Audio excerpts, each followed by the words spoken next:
Hello my friends, today we're going to talk about how to engage your audience on Facebook. Now Facebook isn't exactly known for having the best engagement rate, and as a matter of fact the average engagement rate on Facebook is 3.6%, and the average organic reach on Facebook, reach means how many people actually see your posts, is 5.5%. These aren't big numbers, guys. But here's the thing, people have been telling us for years, Facebook pages are dead, Facebook pages are dead. That is not the case. They are absolutely not dead. You can get these numbers through the roof with just a few simple strategies, and I'm gonna tell you that right here today.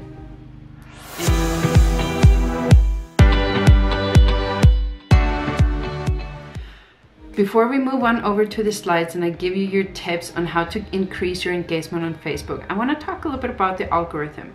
Now, the algorithm pretty much is telling us that they want Facebook to be an enjoyable place for people to come and hang out at. And that's what Facebook has been telling us for years. So I want you to imagine that Facebook is a big, giant house. Like think $5 billion house or whatever. An enormous amount of a big house. And they've been collecting junk from all over the place. I mean, we're talking going to the dollar store and going nuts, just buying whatever crap that they could find and then filling a room after room after room with that junk. Then all of a sudden, Mary Kondo knocks on your door and she goes in and she says, hey, you gotta declutter this house. This is just filled with junk. This is not stuff that is bringing you joy. If you don't know who Mary Kondo is, look her up. Anyway, and that's what Facebook has been doing. They have been decluttering their house and they've been looking at this and they think, does this spark our audience joy? No, let's make it go away. And that's why Facebook pages have become so difficult to grow, because people used to put out sales post after sales post after sales post, spamming. And that is why Facebook keeps changing things. When we are annoying, we are not creating a fun and exciting and enjoyable atmosphere that Facebook is wanting us to do. You don't need to know the coding. You don't need to know any of that. All you need to know is that you want to invite people to your page. Imagine you're inviting them to your home and you're inviting them to a pleasant environment. Now, if you invited, let's say you got invited, you yourself, you got invited to a party, and this is like a tea party or a costume party, whatever it is that you're into, and then it ended up being a sales party, just bombarded with sales, like buy my stuff, buy my stuff, buy my stuff. Would you hang out there or would you leave? That's exactly what Facebook is. They want you to have an enjoyable environment for their audience, but you need to do it every single day. So you need to be consistent. Every single day you need to create a fun, exciting, and enjoyable environment that gets people to talk a little bit about what it is that you're doing. Having gotten that off my shoulders, now let's hop on over to the slides. All right, here we are. How to engage your audience on Facebook. First thing first, I want to tell you, you should have a business Facebook page. You don't want to run your business from your private profile. Now, this is advice that people have been getting because on private profile, you do get better engagement. And that is true, but it is your private profile. You are a business and you should behave like a business. Now, the bigger reason is that Facebook is against people running their business from private profile. It is against Facebook rules, and they will crack down on it at some point. And what's that going to mean for you if you are running your business from a private profile? It's going to mean that Facebook will shut you down, and what's going to happen to your business then? It is coming, maybe not in 2020, but almost without a doubt in 2021. So if you are using your private profile, you want to move it over. So tip number one is that you really need to know your ideal client. This is the basic for everything that you do. When you start your business, one of the first things that you do is to identify who your ideal client is. You have to know who this person is, because once you do, you know how to talk to your audience. You also know which topic to talk to them about, because once you know the topics, is because you know your clients' pain points. And then you understand how to get them to answer you back, which is the whole point, is to get that engagement. And once you really truly understand your ideal client, then you know how to get them to actually talk to you. Now, I do have a training on this, and this is a free training, and I'm going to put a link in below. This is a training on how to create your perfect freebie or perfect lead magnet. It is completely free, and we really go into detail on how to figure out your ideal client. So check in the description below. Tip number 2, authenticity. The more you can be, the better. Now, here's the thing. If you're trying to fake it until you make it, people are going to see through it. So you want to be you. If you are quirky, if you're geeky, if you are a little bit awkward, here's the thing. People out in the community are exactly the same way. They are quirky, they're awkward, they're geeky, and you can be geeky together. That means that you're relatable. People are going to look at you and say, huh, I understand this person, which is why I'm going to follow them. So the more you that you can be, the better. And I understand, so I'm an introvert. Introverts, we don't really like to talk about ourselves. We don't want to be the center of the attention, and we really don't want to talk about our private life. You are going to have to reveal a little bit about yourself. I'm going to tell you this again. You are going to have to reveal a little bit about yourself.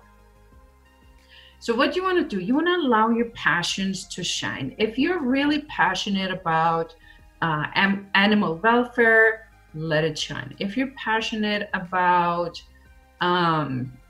equality, let it shine. If you are passionate about helping entrepreneurs, let it shine. Because if you're truly passionate about helping entrepreneurs, it is going to shine through. If you're really passionate about making money, that is also going to shine through. And that, believe it or not, that is something that repels people, because we do not want to feel like we're just a wallet to you. I'm not just a dollar sign to my mentors and my coaches. I'm more than that. So you want to make sure that your people, your audience, feel the same. They feel like they are appreciated. And I want you to be honest. Be honest. Here's the thing. I'm going to tell you a story. Not long ago, I accidentally deleted my email list. It was a big, oh my God, what the? Anyway, so I deleted my email list. The first thing that I did, I went on to my Facebook profile. I went into my group. I went into pretty much wherever my audience was. And I told them, this is what happened. I deleted my email list.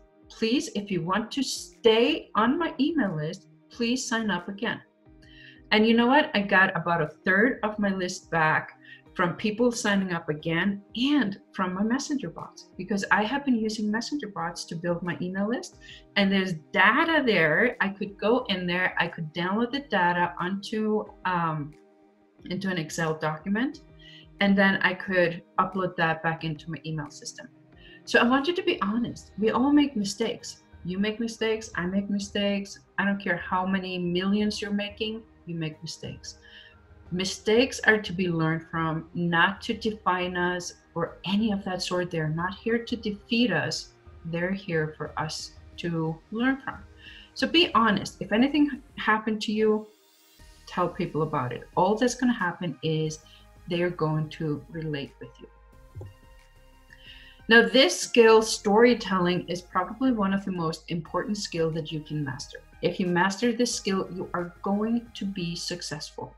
I think it was Steve Jobs that said, the best CEOs, the best entrepreneurs, the people that make the most money are really skilled at storytelling. And that is true. If you're good at storytelling, you are going to be able to keep up your engagement. This is something that can't be trained. You can do this with training yourself in doing it, but you're going to have to put some effort into it if you're not used to it, because storytelling gets engagement. I want you to check out Jenna Kutcher. She is an Instagram queen. She's also on Facebook. I think she's all over the place at this point. She is the queen of storytelling. And one of the ways that she built her brand and she built her business is through storytelling. She is incredibly talented at this. So I want you to read her posts and just see how she constructs them. Now, she is probably not an introvert because she is very open about some of her private issues. And I know that is difficult for some of us introverts. And you do not have to be super open and make yourself incredibly vulnerable in order to have a story. A story can be something when you went to the grocery store and a thought popped up in your mind. Or a story can be you were on a walk and so happened. And you know what? It doesn't have to be an incredible story like in books. It's just from your daily life. It can be a story of your client. It can be a story from your children. It can be a story of your dog. One of the stories that I've told is from my daughter. My daughter is, I have two daughters. My older one is almost 8 at this point. And she's kind of been learning about inequality in the world, between the difference between girls and boys, and how she's kind of being put into a box as a child. So she is kind of unique in a sense that she likes what she likes, and she's incredibly passionate about what it is that she likes. And she really loves the color blue.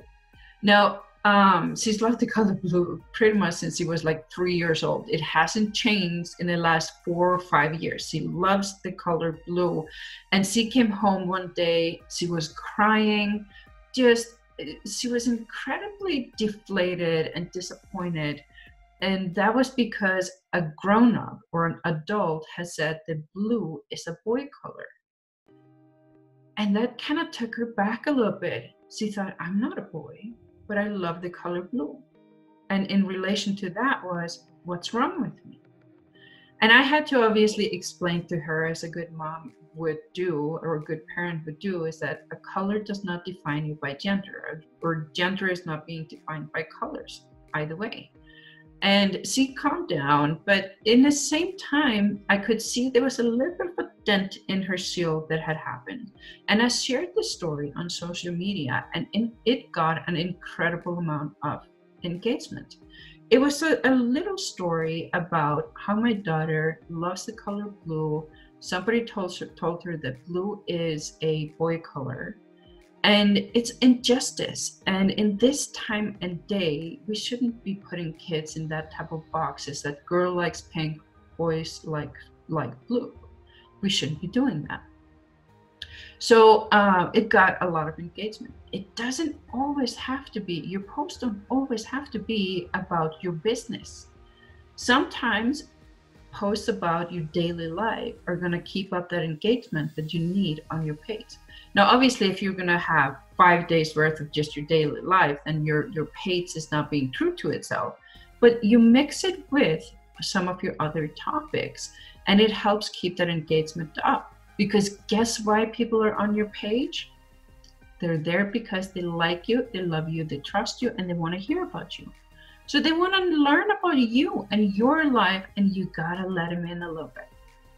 And you never, ever want to start your posts with, I love helping women with their nutrition. We don't care about what you love. I care about what you can do for me. That is the basic of social media.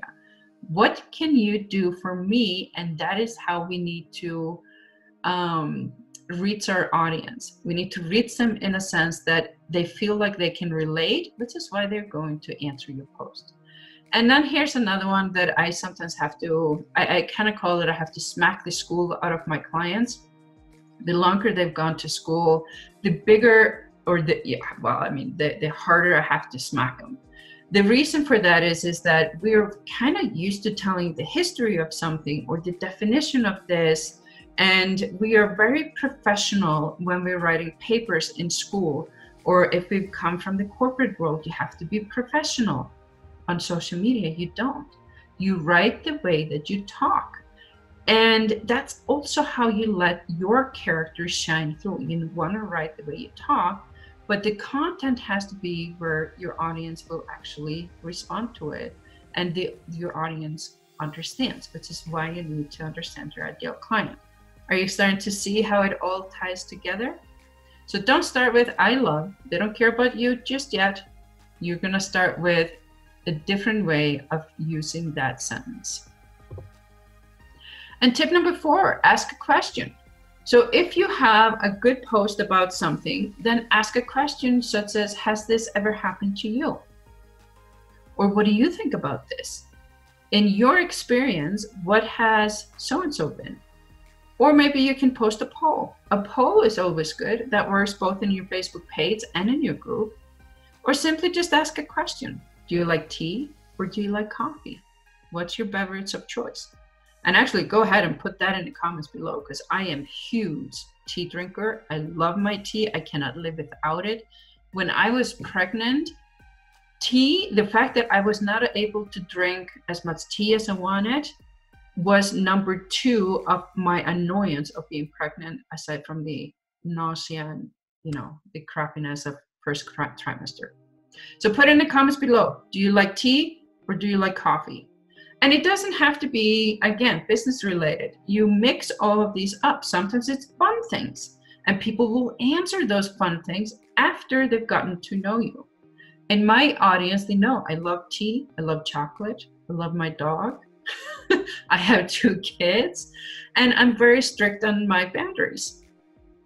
People know that about me, but they need to learn about you. And maybe your thing could be, do you like mountains or do you like the ocean? Where do you want to live? If you had the choice, maybe you're a really big mountain climber. That might be why you're asking that question. Or maybe you ask people on, which platform do you like better? Facebook, Instagram. That would be more business related, right? Just ask those questions and people eventually will answer. Now, if you're just starting out and if you're starting to build up, you have very low engagement rate and you're just starting to kick things up a notch, be aware that maybe for a few weeks, you're going to talk to nobody. But you need to have all of that built up, because when Facebook sees that you are consistently posting, they're going to give you more reach. And that leads us to consistency. You need to post once a day, 5 to 7 days a week. You need to post 20 to 31 times per month onto Facebook. Now, here's what's going to happen when you do that. The more consistent you are and for longer you are, so we're talking post consistently for months, not just days. You need to make that commitment. If you're going to succeed on Facebook, this is years worth of commitment. So if you do that, Facebook is going to understand that you are a content creator, you are somebody that matters, you are consistent, and you're somebody they can rely on. If they can rely on you, they're going to reward you with more organic reach. And that's what we're all about. We want to get that organic reach. You shouldn't have to be on your private profile to get that reach. You can do it from a page. You just have to post the right stuff. And then again, very important, batch your content. That is the only way you're going to be able to reserve your time and have time for clients. You're going to have time for bigger stuff like YouTube channel or making videos, because you need to be making videos, or I don't know, whatever else. Take a coffee break, take a tea break, go for a walk, have a little bit of a life. Your life should not be consumed by social media. It really shouldn't. So I want you to make a commitment. If you're going to grow your Facebook page, post a minimum 5 days a week, and with kind of irrelevant posts on the weekends, if that's the case, but ideally 7 days a week. That's it. Now, what I do is that I sit down on the first Monday of every month and I make my content for Facebook for the month. All I have to do after that, schedule it. Or if I don't feel like schedule it, I copy paste, but where I live, my internet is not the most reliable, so it is better if I schedule it. But that way I'm done. I'm done for the month. I do this with my page, I do this with my group, I do this with my YouTube channel. I batch everything. And that way I have 2 little kids. If they get sick, it normally tends to be one kid gets sick one week, the next week another kid gets sick. I'm 2 weeks out. That's it. I got to take care of the kids. They come first. Family always comes first. And then maybe my husband gets sick or I get sick. If I get sick, then, you know, I'm not going to be going on live. So I'm not going to be doing a whole lot on the computer. I'm just going to be focusing on getting better, right?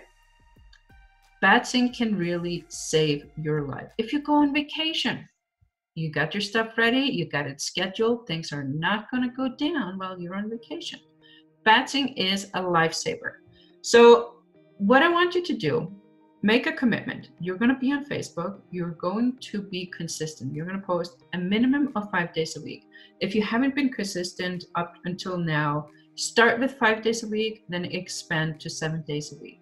Now, you don't want to post like 5 posts in one day just because you got a great idea. If you do that, you're spamming. There's a fine line between posting consistently, spamming. Spamming means reduced organic reach.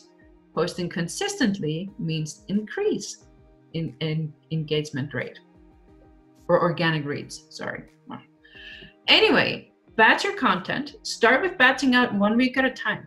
Once you get better at it, add another week and then add another week until you're up to 4 weeks. And then when you're up to 4 weeks, add another week if you get really good at it. And then you're up to 5 weeks and keep going and just keep going and keep going. Now, if you have multiple channels, do it for all of your channels. Start with batching out stuff for all of your channels 1 week at a time, and then 2 weeks at a time, etc. It's so easy to do. So I want to give you a little bit of bonus tip. You need to master video and you need to go live. Facebook loves it when we go live. They will give you extra reach and they will give you a notification when you actually go live. So when you go live, it pops up like a little live video in the little corner if you're on a computer. If you are not on a computer, there's a notification that pops up and says, so-and-so is live. If you're on a tablet, they're gonna get a little notification up there that says, so-and-so is live right now in their group or on their page or wherever it is that you're going live. So it's such a great thing to do. Just go live. All right. I know that a lot of people are not really big fans of video, but we are there where we have to adapt to videos. You have to do it. You cannot get around it anymore. So I've been talking about making videos for a few years now, and so many people just pushed back and they said, it's not for me. I'm pretty sure my audience are readers. I'm not going to do it. And it's your fear talking. Don't let your fear limit what you are capable of doing. Anyway, that was it for me for today. I would really love it if you hit the subscribe button, and if you hit the bell icon, you will be notified next time when I put out a video. You get weekly videos like this every single week. And in the description below, there's a gift for you. There's a social media content planner. If you are having problems figuring out what to post on your social media channel, you want to download the social media planner. I'm going to deliver it directly to you in your Facebook Messenger. You're just going to go click, click, click, and poof, there it is. And it's going to help you figure out how to figure out your topic. What topics should I talk about? And once you understand your topics, then you can understand how to do it. I talk a little bit about storytelling. I talk about do's and don'ts. And I talk about batching. It's so important. That's it for me for today. I'll see you guys later. Bye-bye.